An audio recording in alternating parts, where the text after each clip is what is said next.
You found the Sales Hunter podcast. I'm Mark Hunter. And the question is, how come top performers have a way of closing more deals? I'll tell you why. It's because they ask better questions. And in today's episode, I'm going to share with you 7 things they do extremely well. And you know what? You can do them too. That's right. The topic today, how top sales performers use questions to close more deals. The show begins right now. You're listening to the Sales Hunter podcast with Mark Hunter, where the focus is to help you as a sales leader sell with confidence and integrity. And now here's your host. Hey, we're talking again today about top performers and how they use better questions to close more deals. But before I do that, I want to say thank you. Thank you to you, the listener. iTunes has named us the number one new sales podcast for 2022. That's pretty significant. That's pretty cool. We want to say thank you. And hey, to show you thanks, drop down to the show notes. There's a link down there to take you to a new prospecting book that we have. And who, by the way, have I spoken to your sales team?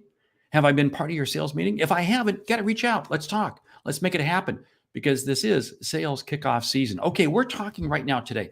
How come top performers have a way of closing more deals? And I'll tell you what, one of the ways they do it is because they ask better questions. I'm going to share with you 7 things they do, and you can do them too. Number 1, they always ask the follow-up question. So important.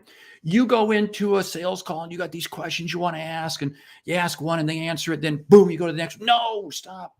Whatever it is they share with you, ask them a follow-up question. This is absolutely key. And I'm going to get to more of that here in just a bit. But number 2 is you do that by asking short questions. Short questions get you long answers. Think about this for a moment. You ask somebody, why? Tell me more. Could you give me another example? Could you explain that a little further? Those are short questions that get you long answers.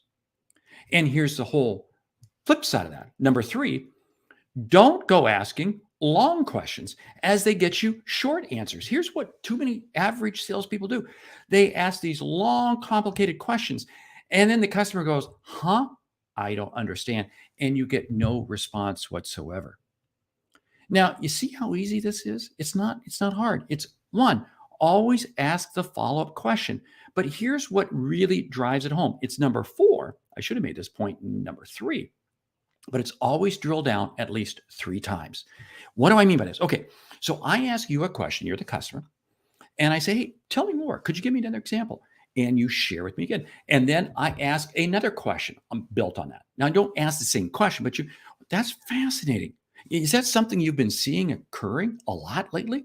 And let them share. And then you ask it again. See, you drill down 3 times because what happens is when you drill down 3 times, you are showing an incredible level of interest in the customer.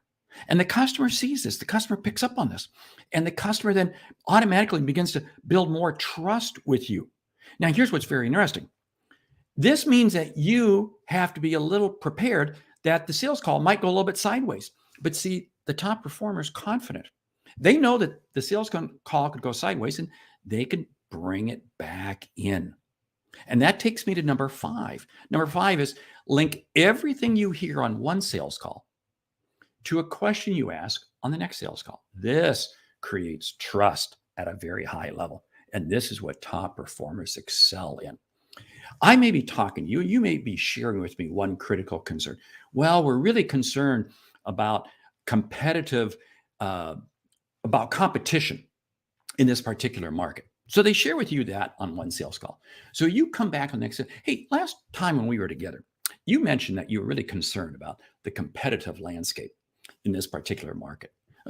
What's changed? Anything changed? You see, what is that doing? That's telling the customer a couple of things. Hey, you listened. Top performers listen.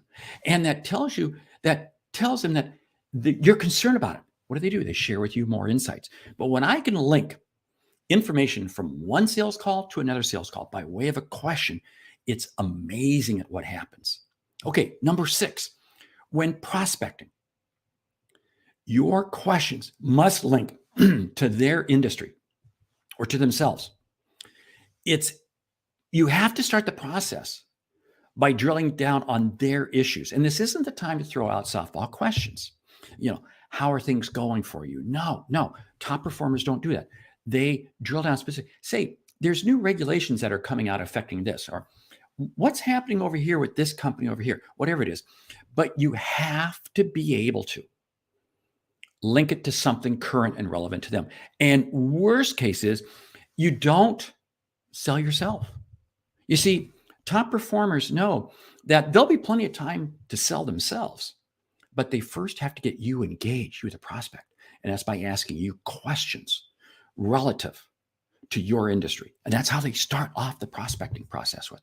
Number 7, so I shared with you one prospecting. Here's closing. And this is money in the bank.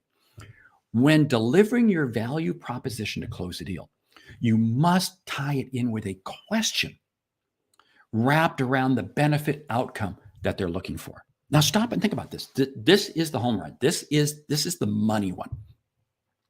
You might say, hey, we've been able to put together this plan. And help me understand something. You had said that the most critical issue you're facing is this. Is that still the case? Now, you see, I can ask a yes or a no question in this. And now, again, top performers don't like asking yes or no, but they do know that there's a time. And there's a time because now what I'm doing is I'm getting you, the customer, to think about the outcome, about the benefit you're looking for. But I got you thinking about it by asking you a question. That is money in the bank. Okay, what I did was I just shared with you 7 quick techniques to help you up the game with your questions. Because what is it all about? I want you to become a top performer.